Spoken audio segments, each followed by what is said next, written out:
got the privilege today to be able to introduce two speakers and give you a little bit of background about the Rotary connection with the Better Business Bureau. There's several connections. I served as past president of the board. Ray Strothman, raise your hand. Ray, a longtime Rotary member, is the current chair of the Rotary board. And then we've got Charlie Mattingly. Charlie Mattingly is going to open up with speaking today. And Charlie's been a member of the Rotary Club for 20 years. So a little bit about Charlie, and then Charlie is going to introduce our new president and CEO of Rotary, Reanna Smith, a little bit later here today. So Charlie served as the president and CEO of the Better Business Bureau for the past 20 years. He has also served 6 years on the National Better Business Bureau and also the executive committee at the national level, which is a good honor to have a Louivillian representing the National Better Business Bureau. And that's a great honor for us in Louisville, Kentucky. Locally and nationally, Charlie's led an effort over the past number of years to get the Better Business Bureau into the internet age. So we're no longer your kind of grandmother's Better Business Bureau. If you think about the BBB and where we are today, we've got a lot of competition out there, Angie's List and others. And we've got to be able to be responsive. So think about the Rotary Club from the perspective of what our motto is. It's about service, it's about trust. It's very similar to the mission of the Better Business Bureau. There's a lot of commonality between the two. Now, a few of you know this, but not everyone knows this. Before Charlie entered in 20 years ago to head up the BBB locally, he served 24 years as chief of staff for Congressman Ron Louisville. So if you think about it, that's nearly 45 years of public service in our community right here in Louisville, Kentucky. So please join me in welcoming Charlie up here to the podium, and then he will introduce Reanna.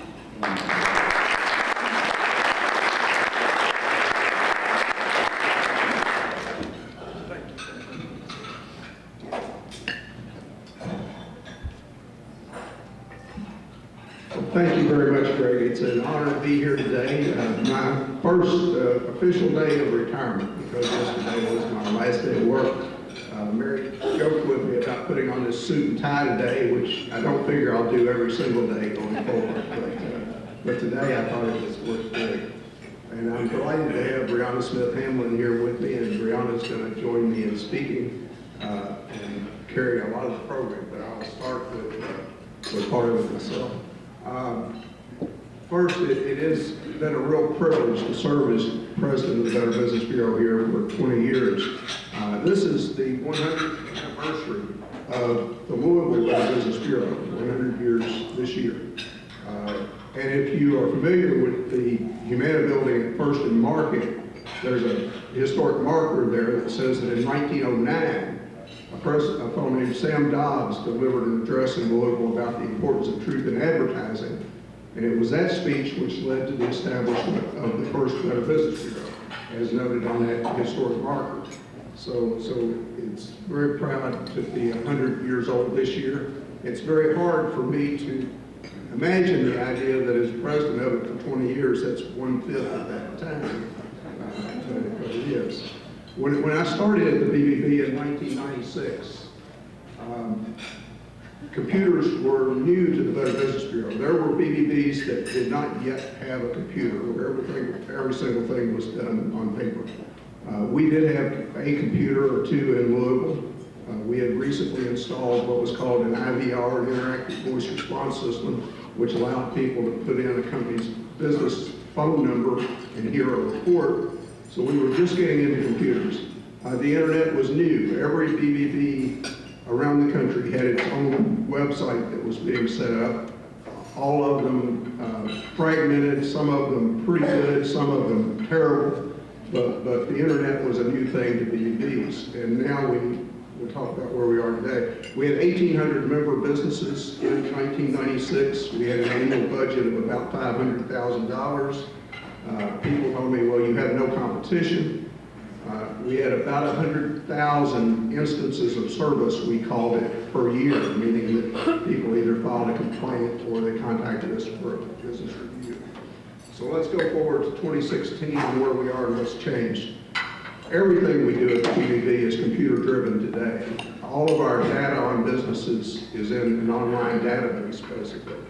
All of our services are available online 24/7, from filing a complaint to getting a report on a business or charity, to reporting a scam. You can do all that online through one website, bbb.org. It's really all you know to use Better Business Bureau services anywhere in the U.S. or Canada. Go to bbb.org, and you've got the full array of reports on businesses, charities, filing complaints, filing customer reviews, which are also new. It's a lot. We're up to 4,128 member businesses and charities, so from 1,800 to 4,128, from a budget of about 500,000 in '96 to a budget of about 2.1 million today. And as Greg mentioned, competition is very much with us today in the form of Angie's List and Yelp, and Google itself does customer reviews. There are so many places where people can turn for information about businesses, but there are still things we do that are very special and very unique, from handling complaints without litigation, to helping people know whether something is a scam or not. We get calls every single day from people checking on scams. So what hasn't changed about the Better Business Bureau is the fact that we still are resolving marketplace disputes every day. We still are engaged in the business of business self-regulation, trying to help businesses regulate themselves, avoid the need for more government regulation, which I think really helps preserve free enterprise and is the cornerstone of free enterprise. We save dozens of consumers from scams locally every single day. If you answer our phones at the BBB, you would be amazed at how vulnerable some people can be, whether it's the IRS scam or the Microsoft wanting to get on your computer scam, or the grandparent scams. There are so many scams out there, and there's one thing our staff knows: it's to recognize a scam when they hear one. So we save dozens of consumers every single day. And our instances of service up from about 100,000 in '96 to over 1.4 million times in 2015-16 that we have served consumers with information about a business, with help with a complaint, with help with identifying a scam. So we're much more used than we've ever been. As I say, Reanna Smith-Hamblin is going to take us forward. I've tried to give a little bit of history. Reanna, why don't you join me up here? Reanna was selected by the board of directors as the next president of the Better Business Bureau after a rigorous process of looking at who would be best to lead the BBB forward. She's a graduate of Western Kentucky University. She's currently working on her PhD in the dissertation phase of a PhD in industrial and organizational psychology. She's been recognized by Business First as top 40, under 40. She is a graduate of Ignite Louisville class of 2012 and chairs the Kentucky Press Association's Associates Board. Above that, she is a hard worker. When she came to the BBB 11 years ago, I had calls from Chuck Olmstead. She was at that time at WHAS-TV. And many of you remember Chuck Olmstead. Chuck called me, Doug Proffitt called me. They both said, if you want to take Better Business Bureau communication to a higher level, she's your person to do it. And I found that to be the case. While fighting cancer, while continuing her education, she's done all that. She's smart, she's creative, she's hardworking, she's honest. I think she's everything that BBB needs to go forward and be better than ever. So with that, I'm proud to introduce you.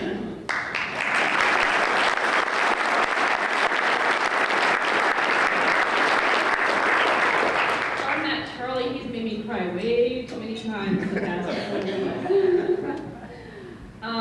I want to give kudos to Charlie because he has just been amazing to work with over the years. He cares so much about his employees and so much about what he does. He's so passionate, 20 years of service to this community. So he established a 401k plan for all of his employees many, many years ago. Other things he's accomplished is a partnership with Junior Achievement, a request a quote program that people can actually contact BBB online and actually contact businesses and get quotes from them before they come out to their homes. He helped establish a partnership with Metro United Way, where we vet charities before they donate to them. He took part, as we discussed, as a major rebranding initiative for the BBB back in 2008. BBB was considered pretty old school, so we rebranded everything and rebranded the torch and the website, and he took a major part in that. And of course, he said earlier, and I've just got to say it, I mean, he's more than doubled our accredited businesses. The budget has gone up tremendously. He is an amazing individual who wears his heart on his sleeve. And I just want to give him another round of applause.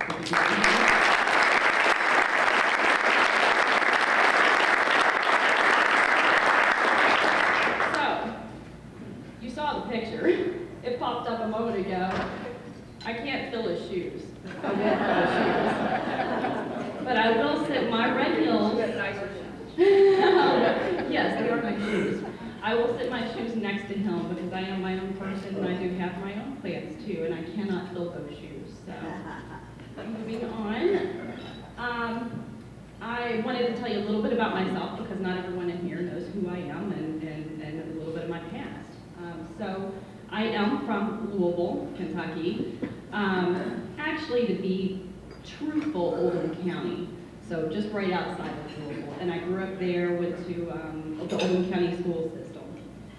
When I was 6 years old, I pointed to the TV screen and I told my mother and father I wanted to be her. It was Diane Sawyer.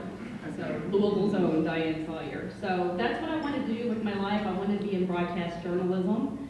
But things change. And really, I mean, they've changed for the better. I'm very excited for what I'm doing today. I did spend 8 years in TV news. I've worked with the Better Business Bureau now for 11 plus years, so I'm excited to continue to work for the BBB in a new role. I have a family. This is my husband and my 2 stepdaughters, and just very proud of all of them. My husband he serves the community as well. He is a police officer here for Louisville Metro. So I'm very proud of him and the work that he does for our community as well. I am a cancer survivor, 7 years cancer-free.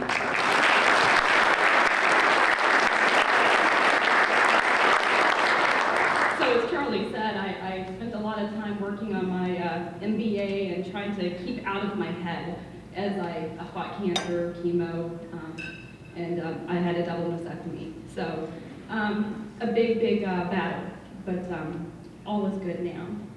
And as Charlie said, I have been working on my PhD. So I'm about 4 years in now into the dissertation phase. I hope to get done with it one day when I get some free time, whenever that's going to be. And the last picture, yes, that's me. You may have seen during the holidays that a house fell down on the river. Yeah, that was my house. So between all of the fighting to get the position and the dissertation and, teenagers and everything else, we've been fighting to rebuild our home. So we're still kind of fighting insurance companies, but we will rebuild one day. So very excited about rebuilding. So I was asked to tell you a little bit about my vision for the future of the Better Business Bureau. I want to go from great to greater for the BBB. We have a great reputation nationally and here locally. I want to make it even better. I want to make a difference in our community. We've gotten out in the community a ton. You've heard about all the phone calls we receive every single day. I want to get out in the community more though. We're going to do more community events. We've actually amped that up a little bit because we actually just hired a new event person and community relation person that can actually focus more on those opportunities. So if there are particular events that you think we should be at, please don't hesitate to contact me. We want to be there educating the public about bad business, about scams that can affect them, and just help save them money and save them hardship in the future. I want to build a stronger and local BBB brand. We've started marketing more. I want to continue that marketing, but I want to continue it to all generations. Like I said, BBB has been kind of old school in the past, and these millennials, some of them don't know who we are or what we do. So I want to bring our message out to them. I want to see more businesses come to us and less of us going to them. So I want people to knock on our doors because they want to be accredited and they want to be associated with the Better Business Bureau. And of course, I want to attract top quality employees. I want long-term employees, people who are committed to the BBB and have a passion like Charlie always had. So my plans for marketing, as far as marketing, it's amazing. 2 years ago, we had a budget of $20,000 for marketing for the BBB. And so we did it really in radio as much as we could. You know, we were able to do some free TV stuff, but just a couple of years ago with Charlie's help, we were able to bring the marketing dollars up from $20,000 to over $100,000 per year. So that is a huge, huge thing for the Better Business Bureau. So we're getting out in the community more with that marketing. I want to be a hands-on CEO, and you're not going to find me always in the office. I know I've got to be there some, especially with financials and everything, but I want to be out and I want to be shaking hands and getting our message out there and teaching people how we can help them and how we can help local businesses. We have several counties. We go from southern Indiana all the way down to Bowling Green and over to Paducah. So we have a very large range of area to cover. So I want to get out more in those outlying areas as well, not just here in Louisville, but out in Paducah where they need our help as well. Let's see. Of course, I want to improve our data quality. We have that is our really our pride and soul is the data that we give to people when they come to us. So I want to improve all of the data that's in our system and update everything accordingly. How many of you knew that we do customer reviews?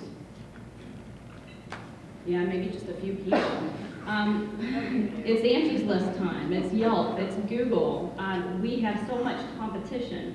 So we recently started doing, and I say recently, it's been a couple of years, but we've been doing more customer reviews and getting more people to submit positive reviews on companies because not everyone wants to see just the negative. We want to see the positive and negative. So if you have a business you love, come to see us at bbb.org and fill out the information and submit that positive review on a company that you love and adore. Let's see. I want to use all of our board members to the best that we can. The skills that they have, the more the merrier. We can use more of our board members. And of course, we're going to be doing a new strategic plan for the future, and it's going to be an ongoing plan, a working plan. As far as, next slide, as far as employees, I'm really doing a push on employees. I'm really just trying to be hands-on and listen to the employees. I really care about what they have to say. I want them to feel like they have their hands on this as well. I want to build a major team. I want to work together. I want to see what moves them, because a happy team is great customer service, right? So I'm really excited to work with all of the employees. I just started doing, and in fact I'm almost finished, I did one-on-ones with all of the employees. I made it a goal of mine to be able to sit down with each employee and find out what moves you. What are you happy about? How is life going? That's it. How is life? So every day I'm going to make it a point to walk into that office and say hello to everyone and find out what's going on in their lives. So that's really important to me as well. And of course, this is a great quote from Steve Jobs. It doesn't make sense to hire smart people and then tell them what to do. We hire smart people so they can tell us what to do. Okay, I'm not afraid to hire smart people. I want to hire smart people. I want to hire the next CEO for the future, just like Charlie did. So I'm very excited to run this organization, a 100-year-old organization here in Louisville, and the first woman CEO of this organization. So very excited. This is all about the BBB, what we are, truth, quality, dependable, integrity. So excited to run it, and I'm going to get Charlie back up here as well. for any questions that you all might have. I will take this slide.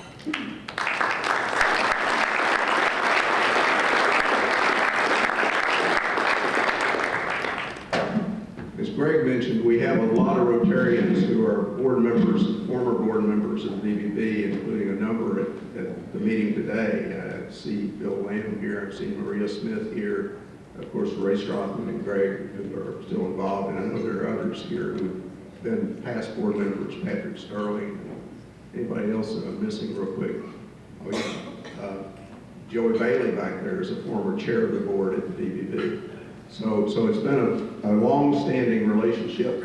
I always tell people, you know, the Better Business Bureau is about ethical business, and the Rotary four-way test is itself a pretty good test of, are you doing the right thing as a business person? I always look at that as a little bit of a model of is this a good ethical business? Is what they do beneficial to all concerned? Are they telling the truth? So I think the Rotary four-way test is about as good a test as you could have with business ethics as it is for life. Anything? Yeah, we're supposed to have questions. Yes. Susan.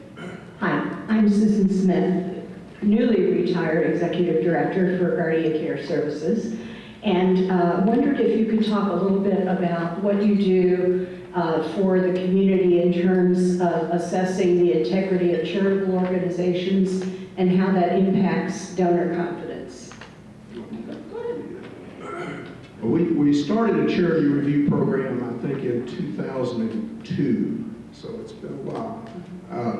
The BBB nationally has had what's called the Wise Giving Alliance, which reviews national charities. And then they have been encouraging local BBBs to get into local charity review. And there are 20 standards that we evaluate charities against, everything from finance, how much of their money is going to service, how much of it's going to fundraising costs and things like that. But we also look at governance. Is there an active, engaged, volunteer board of directors that's overseeing the organization? We look at promotional materials. Any charity that meets those 20 standards, I feel very confident in saying, is doing things right, doing a good job. And we, as Reanna mentioned, we were able to partner with Metro United Way early on. Metro United Way has it in their agency agreement that all of the charities that are involved with Metro United Way will participate in BBB charity review. So we're helping them vet the charities. We've done the same with COSAIR Charities with Randy Coe, and COSAIR has been very active in encouraging the charities they're involved with to participate in charity review. So it's an excellent program. You can go to our website, look up a charity, see if they meet the standards, if they've been evaluated. We also have a charity seal program that allows charities to let the public know that they are involved and have met BBB standards. So it's a good program, I think. And also on our website, or you can go to give.org as well, we've all worked together. But all of that information that he discussed on the charities can be found, it's transparent on our website. So you can get all the information on the financials and who runs it and where the money goes. So it's good information when you want to read up on it. Yes, I'm Dick Bryant. I've got 3 email addresses that are up all the time, Dale Carnegie, Sullivan University, and my personal ones all the time. I get so many scams that I'm afraid I might be missing some email along the way. I mean, I'm literally dumping them all day long. Is there a general term? Is there something generic that you can say, hey, if it doesn't look right, dump it, or what? I mean, just some general terms, because I can't go into each one of them and look and see if it's real or not. I just dump them. So. Well, and I'm going to let Charlie chime in a bit too here, because I mean, there are fake emails all the time. Sometimes they're coming in. It looks like it's the IRS. It looks like it's your bank. Some of them want money wired. Some of them might look like they're coming in from your friends because the email address has been spoofed. I don't know, I mean, is it coming into your email box that you can't really tell whether it's real or not sometimes? It is a challenge. It can be, yeah. I mean, what we do. Anything that has a link in it that wants you to click that link, Exactly. you want to be cautious about, because that can plant malware on your computer, can give them access to personal information that you don't want to share. if you're sure that it's really from your bank, you're probably okay. If you're not sure, if in doubt, be skeptical. Go directly, we encourage people to go directly to a bank's website and log in. Never use a login that comes through a link in an email message. And that's generally a pretty good rule of thumb. And also quite often they'll send documents for you to open. Maybe you've received a UPS shipment, but you have to click on a document to find out more about the shipment. Don't click on documents, contact the company directly. If you click on the document, you may end up with malware as well. If it's an email that you're not expecting, if it's an email you've ordered something and you know you're going to get something, you're probably okay. But if it's an unexpected email that says you won something or says it's from your bank or whatever it is, be skeptical, because skepticism is your best friend when it comes to protecting yourself from scams. Well, I'll tell you about another one too. I don't want to say we all do, but a lot of us shop on Amazon or have Amazon Prime, and it's really easy to fall for scams that look like they're coming from Amazon with your order and the shipping, and maybe something's changed with your order, so you have to click a link. That one could have gotten me, but I think twice before I click on anything. So if you do something like that, if you get something like that, go straight to the source and check out your order there. So I just recently saw that scam. Hi, Harriet Friedlander. So, of course, any decent business you would think would want to be BBB accredited, but there are a lot that aren't.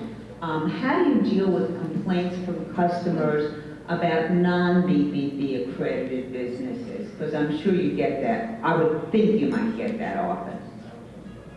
We take all complaints against businesses, whether they're accredited with the Better Business Bureau or not.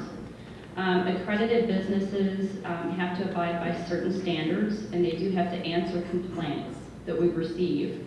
Non-accredited businesses do not have to answer those complaints. However, it can affect their grade. Charlie, you want to keep going? Yeah, well, I want to talk the whole time. the BBB it's a standards-based organization. That's important to know.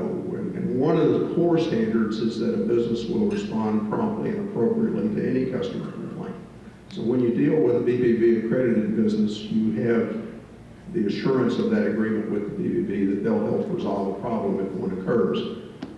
Non-accredited businesses mostly cooperate with the BBB in responding to complaints because it's a core rating standard too. If they want to maintain an A+ rating or an A rating, they've got to respond to complaints. If they don't, they'll pretty soon have a D or an F rating. So we rate all businesses without accreditation being a factor in that rating, but we rate them based on responsiveness to complaints, number of complaints, things like that.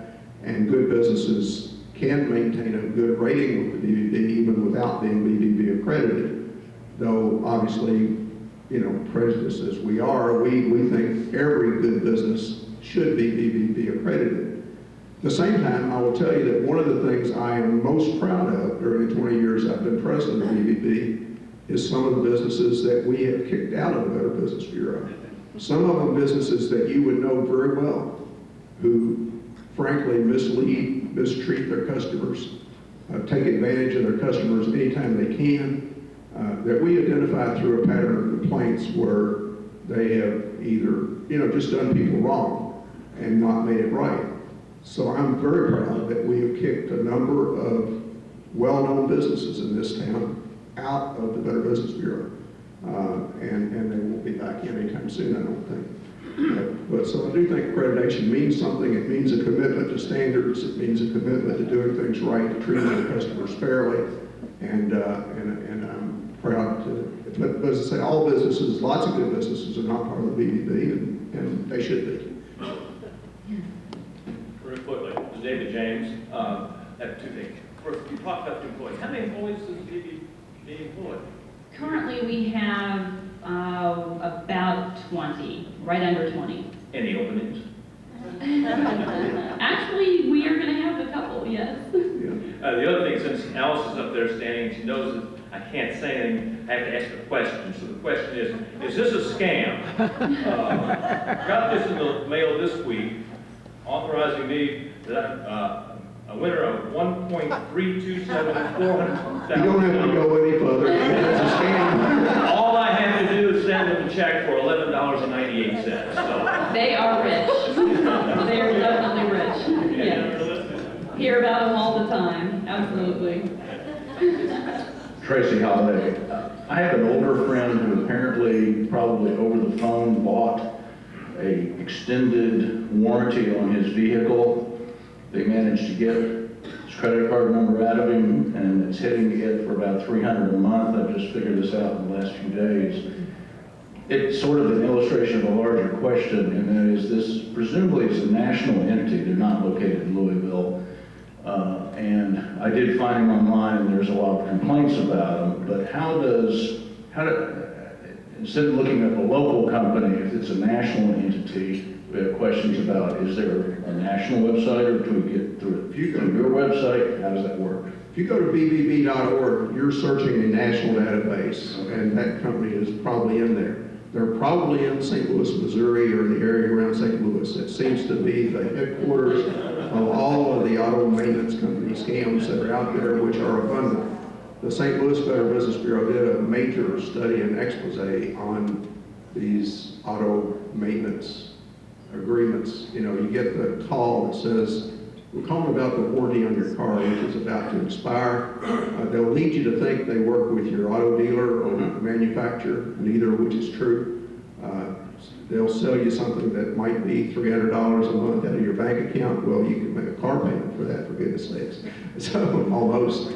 But anyway, yeah, those are common scams, and there are a multitude of those companies. The majority of them headquartered in the St. Louis, Missouri area, and they are just beware. Okay, thanks. President Alice Riggs, Lewis, Norton Healthcare. Charlie, thank you again. My wife was a victim of this. We moved from Louisville to Oldham County. They found the transfer records in the paper, called her to say she missed a court date, that she would be arrested. They're sending a police officer to arrest her. And she had to then pay online or pay by going to get a scratch-off card at a gas station. Yeah. So it was quite real. They had background sounds, and you could hear radio communication. We needed to call the sheriff's office, but it had been going on, and they had just gotten someone the day before for $11,000. Oh wow, that's horrible. That's horrible. Yeah, and these scam artists, unfortunately, they'll often spoof the caller ID. So if they call you at home, it looks like you're calling from the police department or some kind of a local authority. Unfortunately, so they're not going to contact you and send someone to arrest you if you missed a court date. It's a horrible situation, and I actually just heard recently another one, $6,000 that they'd thrown away because they thought they were going to be arrested. So beware if anyone contacts you and asks you to go to a Walgreens to fill up a card and give them the information or wire money. Big red flag, don't do it. Don't give personal information out. And contact the people directly, contact the court system directly to find out if you've missed a court date. And the jury duty scam has just been very prevalent lately, saying you missed jury duty, you gotta pay this money or else you're gonna be fined. The red flag on all those is usually, how do they want you to pay? They want you to go to one of the local stores or something, buy this prepaid debit card, give them the information so they can get the money off that card. Legitimate government agencies don't ask you to pay that way. The IRS doesn't tell you have to pay that way. Nobody is going to require a specific payment that involves a prepaid card of some sort that you have to go and put money on. If they want that, it's a scam every time. Oh yeah, and that's the other thing, the IRS, they are not going to contact you via phone to tell you that you owe them money. So remember that. We are getting calls, still every single day, multiple calls a day on this IRS scam that's scaring the heck out of people. So just beware and please help us spread the word. And check us out on Facebook too. You can get the latest scams on our Facebook page, Louisville BBB on Facebook. Please check us out. We have a scam tracker tool on our website now where you can report a scam. And the more information you can put in about the scam, the name of the company, if you know it, where they're located, if you know it, a little bit about yourself, if you're willing to put that in, but it'll take as much information as you put in, and it tracks these scams nationally and will show them on a map where you can see where scams are popping up and the nature of the scams. So I really encourage use of that scam tracker tool. We're getting thousands and thousands of scams reported that way. All right, guys, I'll wrap up. It looks like we're close here. 2 questions. I'm going to give an easy one to Reanna. They know the answer to these things. And Charlie, this is one to think about. You got a So, hard one for me? I want you to think about in 20 years what was kind of like the most interesting or clever scam that you can remember. So I'll give you a minute to think about that. But rather, what this organization and others are really challenging, how do we reach millennials? So how do you envision the BBB will reach millennials in the future? What are you going to do to be able to reach out to that cohort? Part of reaching out to millennials, I think it's going to be ever changing. I mean, every day something new is popping up. You know, it was Facebook, then it's Instagram, now it's Snapchat. So we have to continue to go with the social media aspect of things. I also want to attend more community events where we can reach out to the millennials. We're trying to get into more high schools. Last year we started getting into more colleges and universities locally. So that's another way we can reach out to the younger generation. That's mainly it. I think it's going to be ever changing, and then eventually maybe we'll start a marketing campaign in the future that can target the millennials. I mean, right now we're doing the Look for the Seal campaign, which is a little bit more of an animated marketing campaign, which is also helping to get the younger generation looking at us. So it's really going to be ever changing. It really is. Going on right now, and it was really Greg Heitzman's leadership that got this established, is a student video contest in the local high schools, public and private. That's true too. Thank you for that. We actually have the information on our Facebook page too, but it's for students in high schools. They can be private or public. They're all in our service area. If you check out our Facebook page, all the information's on there, but we're looking for videos and posters for this contest. And it's a nice little scholarship. We have first, second, and third place for a video and for a poster. But if you can share that information with any of your students or your children, that'd be wonderful as well. But the theme of it is trust. So start with trust with the Better Business Bureau. And it's amazing some of the videos and posters that we see. We started it a couple of years ago, but last year we really kicked it off on our own. But it's amazing some of the videos that we see from the kids. Some of it's actually about the Better Business Bureau. They learn a lot more about our organization by going to our website and getting this information. And others are just how they portray trust. You know, some of it's, trust in their friends, trust in their parents, trust in God. So it's really amazing, the videos and everything that we see from this, and it's a great way for us to reach out. Yeah, and then as far as scams go, well, when I started the Better Business Bureau in '96, I don't think I knew what a Nigerian letter was. And I soon realized that if we were getting those boogers sent to us every single day, we'd get somebody sending us Nigerian letters. And in those days, they came in the mail. People would get these letters in the mail about some prince who had died and wanted to leave his money, and, all you had to do, well, of course, they migrated meanwhile to email, and now everybody gets them by email. But I really didn't know what a Nigerian letter was until I started the BBB. Well, and they're still out there, but mainly by email. The main thing the most persistent scam I've seen in 20 years at the BBB has been this IRS scam. I mean, I think everybody in town has been contacted by the IRS, not the IRS, but the scammer claiming to be the IRS. As I say, we've gotten for at least the last 2 years, multiple calls every single day from people saying that they were dealing with this IRS scam. They do get some victims. I mean, obviously enough victims that they keep calling, most of them from out of the country. The thing that has changed about scams is a lot of them are by phone, a lot of them are by email. The ones that are by phone, the technology has facilitated greatly because they can be anywhere in the world and they can have a 502 area code or a 270 area code. They can spoof a caller ID number and make it look like they're calling from somewhere they're not calling from using what's called caller ID spoofing.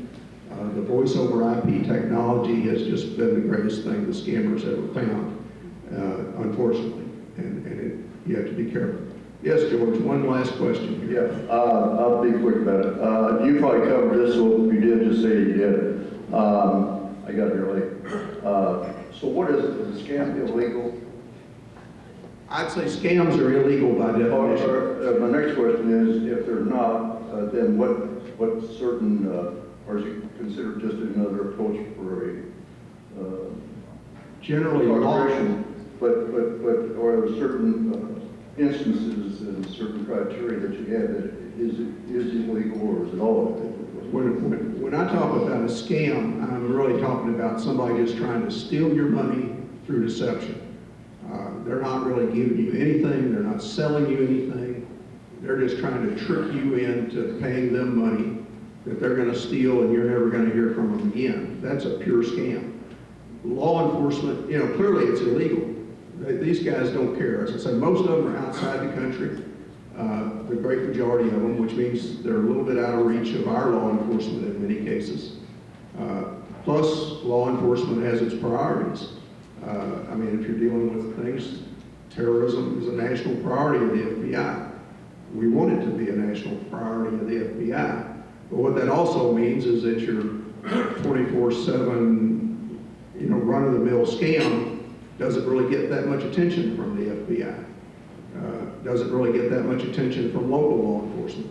So your real protection is knowledge, knowing how to identify these things. That's the best consumer protection out there. Knowing to call the Better Business Bureau if you're in doubt, because we'll know if it's a scam. We will know that. So check them out. Well, thank you all so much for.